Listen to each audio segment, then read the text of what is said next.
From 1998 till 1999, the Kosovo War was waged. When I grew up, I saw this conflict on television.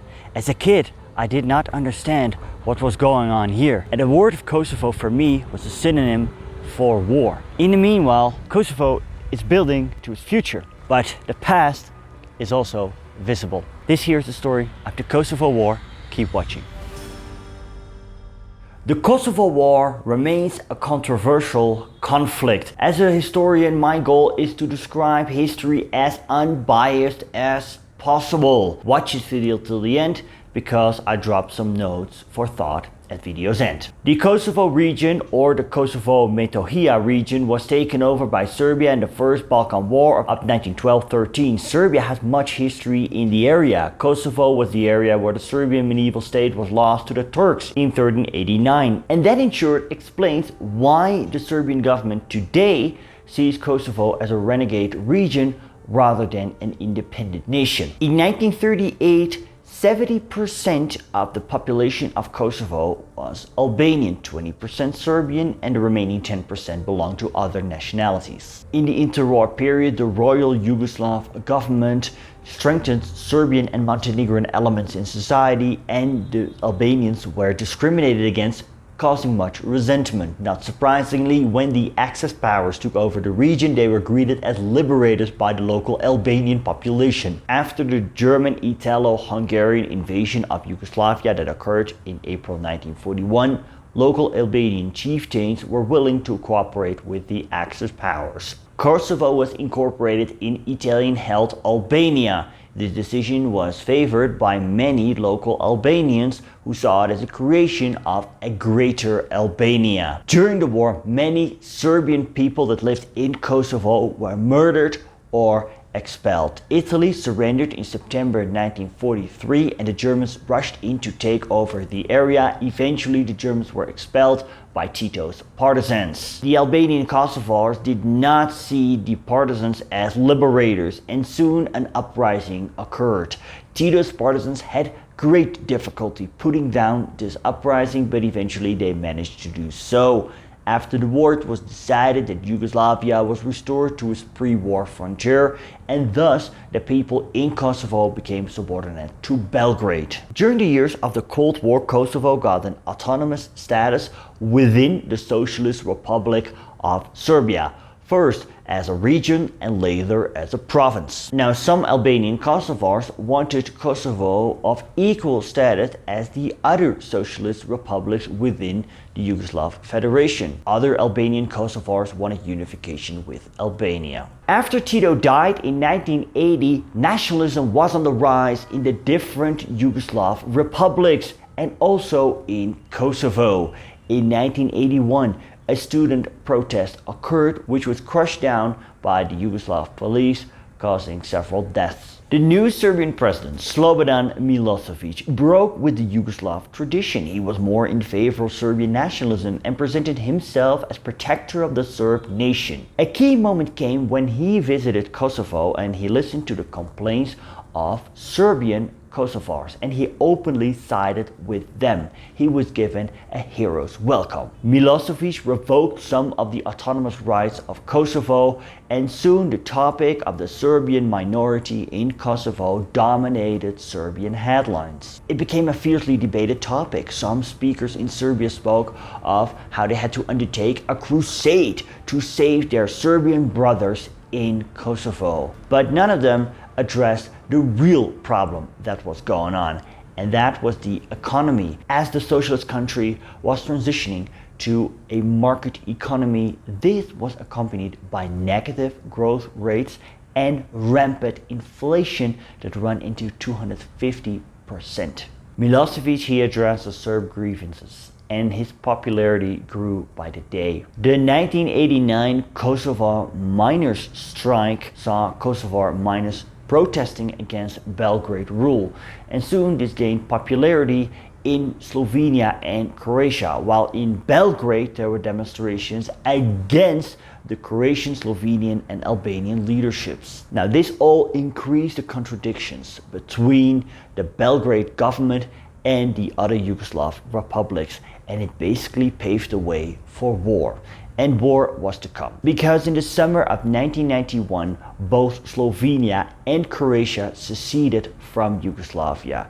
In Slovenia, it led to a 10-day war against the Yugoslav People's Army, after which an agreement was signed and Slovenian independence was recognized. The war against Croatia, the Croatian War of Independence, lasted longer because of the large Serbian minority living there, and it ended in 1995, which was also the year that the war in Bosnia ended, that it started in 1992. Late summer 1991, Macedonia became independent without a shot being fired, and late September 1991, Kosovo declared its independence. The Republic of Kosovo was born with its first president, Ibrahim Rugova. Now he pursued a policy of non-violent resistance against the Belgrade government. However, this was not working out. The Kosovo Liberation Army, the KLA, was an Albanian militia that grew over time. On the evening of Monday, the 22nd of April 1996, 3 Serbs were enjoying a drink in a cafe in western Kosovo as a group of masked men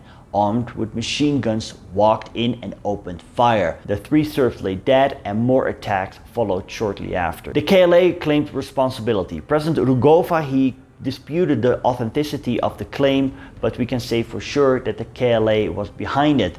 These radical Albanians believed that enough was enough. The path of non-violent resistance had not worked, and thus a violent policy was pursued. The attacks occurred several months after the Dayton Agreement was signed, which effectively had ended the war in Bosnia.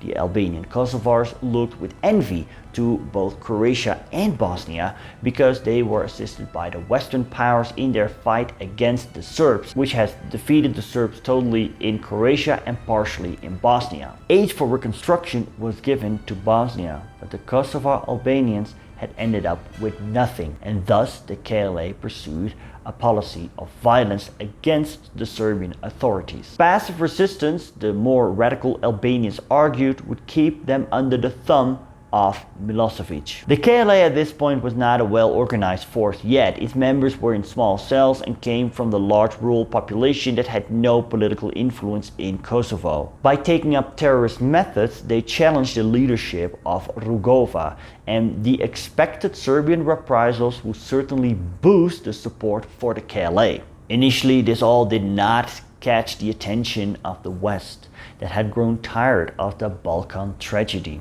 Besides, the peace in Bosnia depended on the cooperation and the goodwill of Slobodan Milošević. In the summer of 1997, chaos erupted in neighboring Albania. As the country descended into anarchy, much of the army equipment found its way to Kosovo, strengthening the KLA. More clashes between Serbians and Albanians in Kosovo occurred and the death toll increased. On the 28th of February 1998, Serbian policemen killed 24 ethnic Albanians in Likosana, which officially is marked as the beginning of the Kosovo War. Now, the KLA was not strong enough to take the Yugoslav army to take on the Serbs head-on, and thus they started a guerrilla war. The Yugoslav Serbian army, the Yugoslav Third Army to be precise, was supported by Serbian militias, and these militias waged a war against Kosovo's civilians. In March 1998, a large Serbian police force launched an attack in Drenica, killing 22 Albanian fighters, and this triggered a flight of the civilian population. The Serbian offensive resulted in many Albanians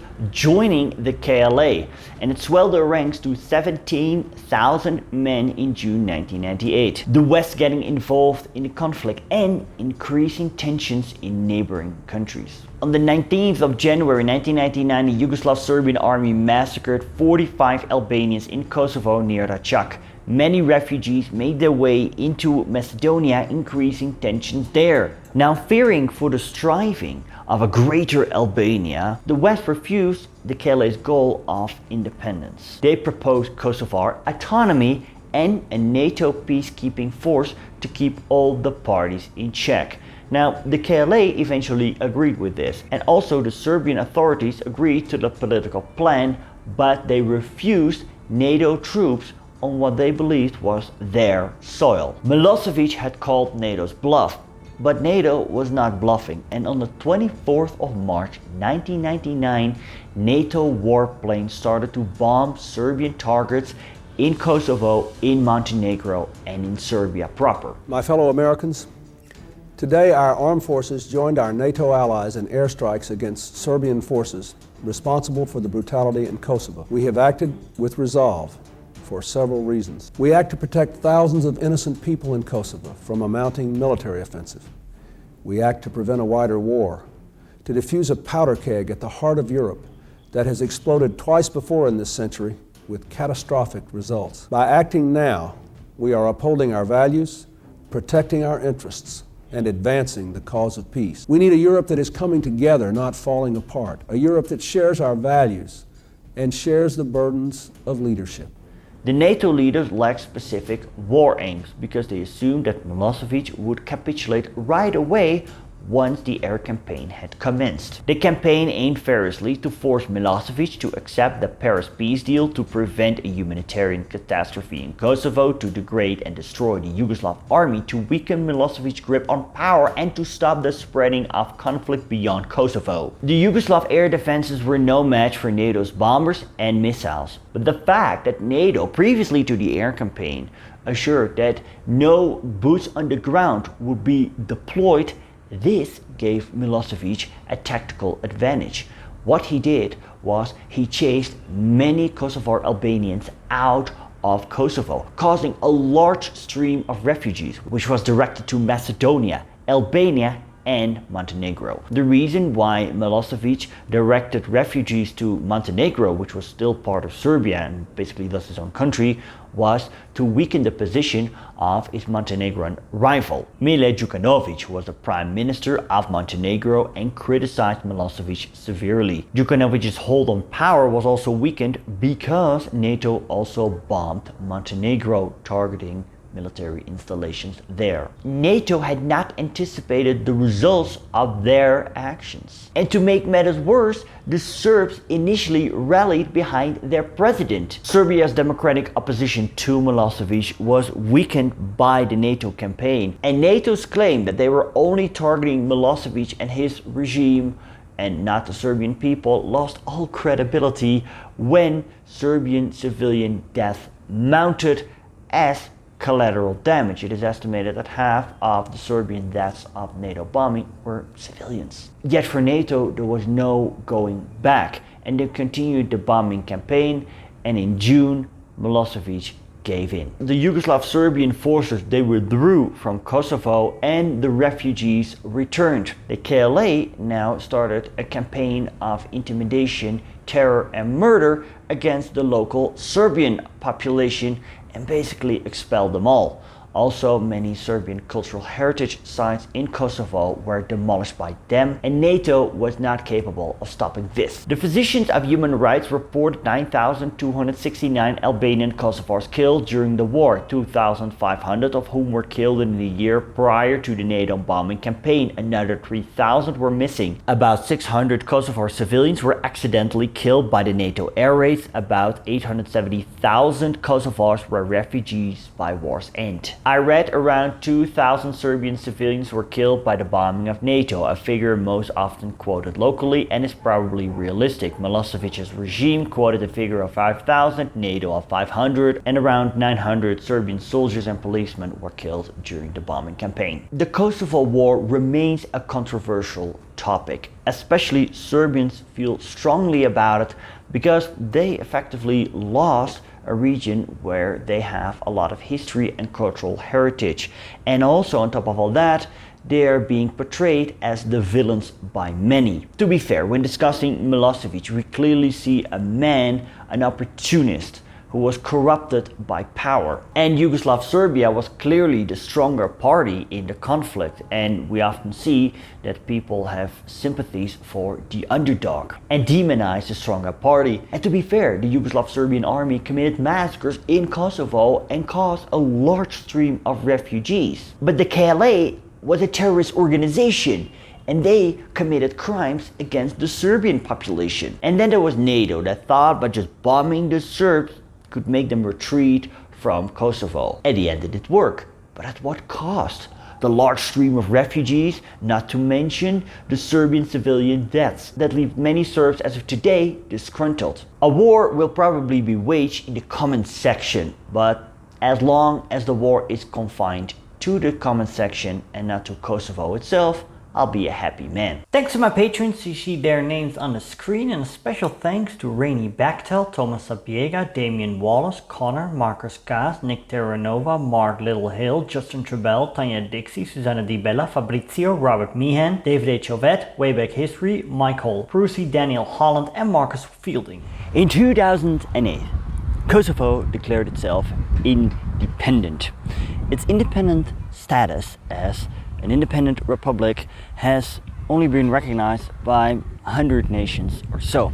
Many nations do not recognize an independent Kosovo, among which, not surprisingly, Serbia. As of today, the Serbian minority lives isolated from the Albanian majority. How things will play out, that is something for the future. And this is History Hustle. I hope you found this video interesting. If you have any additional thoughts, leave them in the comments below.